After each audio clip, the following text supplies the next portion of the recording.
Fala galera, bem-vindo ao canal Horror do Brando, e aqui quem fala é o Brando, novamente para falar com vocês sobre horror e trash. E continuando a análise de filmes do ciclo de terror canibal italiano, eu trago a análise de A Montanha dos Canibais, outro clássico da época, por trazer uma atriz bem icônica do período, com algumas coisas diferentes, mas que ainda traz cenas chocantes. E para quem chegou agora, estou fazendo essa análise desses filmes, principalmente quando não saem vídeos de sagas, que eu estou produzindo agora a saga do Brinquedo Assassino, que deve sair em breve. Mas antes de começarmos, peço a vocês que deixem o like e se inscrevam no canal se forem novos. Agora, venham comigo pro vídeo. La Montaña del Dio Cannibale, ou The Mountain of the Cannibal God, no Brasil, a Montanha dos Canibais, e também conhecido como a Montanha do Deus Canibal.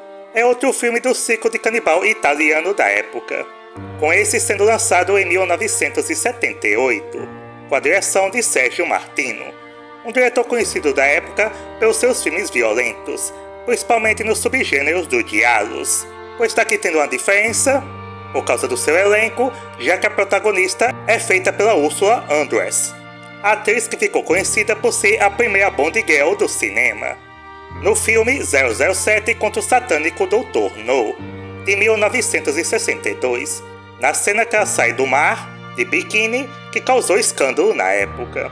Então usaram essa sensualidade da Ursula Andress para promover o filme, tanto que a maioria dos cartazes tem ela amarrada seminua. E como é de se esperar, o filme causou polêmicas pela sua violência, proibida em alguns lugares, e entrou na lista dos videonasties no Reino Unido, pela sua violência gráfica, envolvendo, claro, também a morte de animais verdadeiros.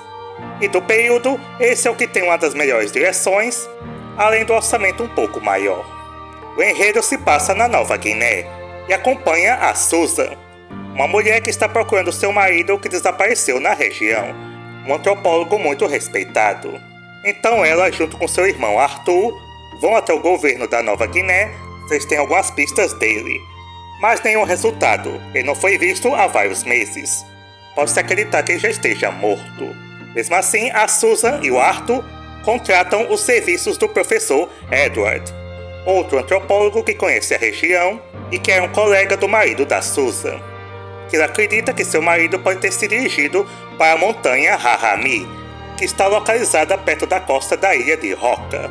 Mas os moradores acreditam que essa montanha é amaldiçoada e por isso as autoridades não permitem expedições até lá. Então os três decidem ir sorrateiramente, sem ninguém saber, de maneira ilegal, até a floresta em busca do marido da Susan, indo até a montanha.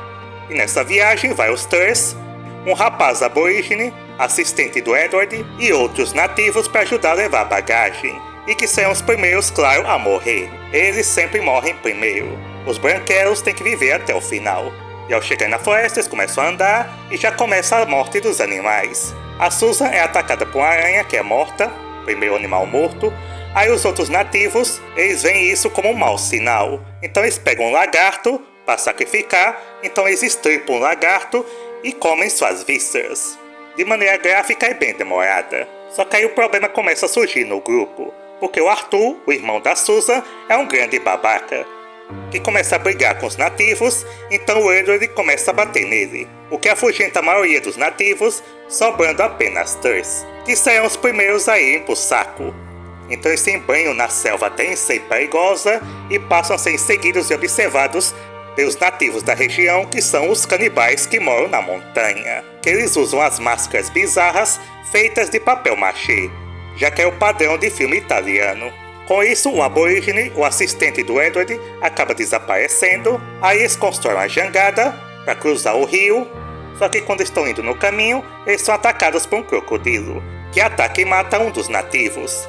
Eles acabam naufragando e perdendo a maioria das coisas, tendo que se virar na selva sem tecnologia, só com alguns objetos. O outro nativo acaba caindo numa armadilha, sendo empalado por bambus, e o último nativo é decapitado pelo canibal, sobrando apenas a Susan, o Arthur e o Edward, que são atacados pelos canibais, principalmente a Susan. Só que ela acaba sendo salva por outro explorador chamado Manolo, que por ter ajudado ela, ela acaba se juntando à expedição. Só que fica entendido que o Arthur e a Susan estão ali não só para procurar o marido dela, mas por outras coisas. Já que numa das mochilas salvas durante o naufrágio, eles estão levando um contador Geiger, que é para medir radiação. Então Manolo levam eles para um acampamento missionário, comandado pelo padre Moisés, para passarem a noite lá. Aí depois de algumas festas e bebedeiras, o Arthur acaba tendo um relacionamento com a nativa, casada, e durante o bem bom, eles são atacados por outro canibal, que mata a nativa com a lança e acaba fugindo. O Edward vê o canibal e o persegue. Só que num confronto, acaba ficando com a perna ferida, que mata o canibal. Eles tiram a máscara, revelando que esse canibal é o aborígene assistente do Edward. Que aí ele começa a explicar que há muitos anos ele se perdeu nessa selva e foi capturado por esses canibais, que o levaram até a montanha, onde passou por várias humilhações, tendo que participar dos rituais deles, incluindo comer carne humana, mas num determinado momento, quando essa tribo foi atacada por inimigos, ele conseguiu fugir levando um garoto, que era esse assistente, que ao voltar para a selva, reencontrou a tribo, começando a atacar todos eles. E no dia seguinte, o padre Moisés expulsa todos da aldeia, por acusarem a trazer a desgraça para eles. Então eles continuam a expedição, incluindo o Edward, mesmo com a perna ferida, e nessas cenas tem mortes de animais de novo, como um dragão de Komodo devorando uma cobra e uma jiboia devorando um macaco. Eles conseguem chegar até a montanha e passam a escalar uma cachoeira. O Manolo e a Susan vão na frente e atrás fica o Arthur e o Edward. Só que quando o Edward não consegue escalar direito a cachoeira pedindo ajuda ao Arthur, ele deixa o Edward cair e acaba morrendo. Eles conseguem chegar até a montanha, só que lá vem a revelação de que a Susan e o Arthur não estavam atrás do marido. Eles estavam atrás de urânio, já que essa montanha é rica em urânio e eles queriam vender para extrair esse lugar e ganhar muito dinheiro. E seu marido também veio para ir atrás disso, não numa missão antropológica, apenas por ganância. Só que aparecem os canibais e matam Arthur com a lança no peito, e capturam a Susan e o Manolo, que são levados para a caverna deles, e lá encontram os nativos adorando os restos mortais do marido de Susan, que está em decomposição. Começaram a acreditar que o marido dela é um deus, por causa do contador Geiger que ele trouxe com ele, que os canibais acreditam que seja o coração que ainda está batendo, ele está vivo, então ele é uma divindade. E junto com eles têm uma foto da Susan com seu marido, então eles acreditam que ela seja mulher do deus, então passam a tratá-la como uma deusa. Eles amarram ela, tiram suas roupas, passam a cobri-la com lama e também o líquido do corpo do marido dela.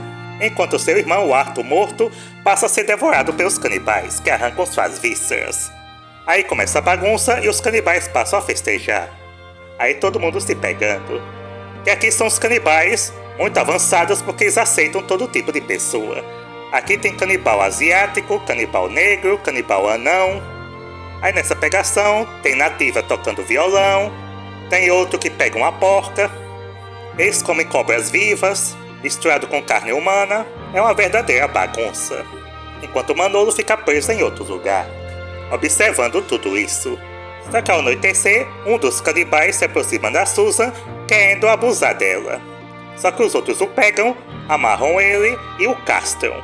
E como é de se esperar, esses canibais também têm a aparência bizarra dos italianos, que é com aquelas perucas toscas e cobertos também por cinzas vulcânicas, já que essa montanha fica perto de um vulcão. Só que aí o Manolo passa a ser torturado por eles, principalmente pelo canibal anão, só que ele consegue se defender matando esse anão e acaba se soltando. Vai até a Susan, a solta e eles conseguem fugir, matando outros canibais pelo caminho. Eles chegam até o rio e após outro confronto com o canibal, eles conseguem finalmente fugir da região, tendo suportado todo tipo de provações. Aí fim de filme. Então, a montanha dos canibais tem o mesmo enredo, os branquelos perdidos na selva que são atacados pelos canibais. Mas aqui tem algumas diferenças, um orçamento maior, como falei, uma boa direção do Sérgio Martino, ele sabe criar cenas tensas, bons enquadramentos de câmera, uma fotografia razoável. O ritmo bem legal, tendo aqui até um estilo mais de terror, principalmente pelos canibais usando as suas máscaras estranhas, misturado com a aventura, com bons efeitos de gore, com algumas mutilações e a nudez da Ursula Andress, que até que atua bem, e o resto do elenco tá ok. Tem uma cena ou outra que é mais arrastada, uns furos de roteiro, eles estão atrás de urânio e quando encontram esse urânio eles ficam tocando com a mão. Mas aquilo é radioativo, eles podem pegar doenças. E também o personagem do Arthur, que se vê claramente que ele é um mau caráter. Mesmo assim os outros nem desconfiam direito. Confiam nele. Mas isso já é da época mesmo. Pra quem gosta do estilo, é uma boa produção. Entrega o que você espera, as cenas violentas, nudez, uma boa locação bonita, a selva é bem explorada e um final bacana. Mas como tenho que falar, esses filmes de canibal italiano não é pra qualquer um. Se não gosta, principalmente de mortes de animais, fique longe. Eu dou à Montanha dos Canibais a nota 7. Ele está completo aqui no YouTube, incluindo dublado. Vou deixar o link aí na descrição. Então, gostaram do vídeo ou não gostaram? Deixe aí nos comentários, como sempre. Deixe aí também se assistiram a Montanha dos Canibais e se gostam dele ou não. Até o próximo e tchau!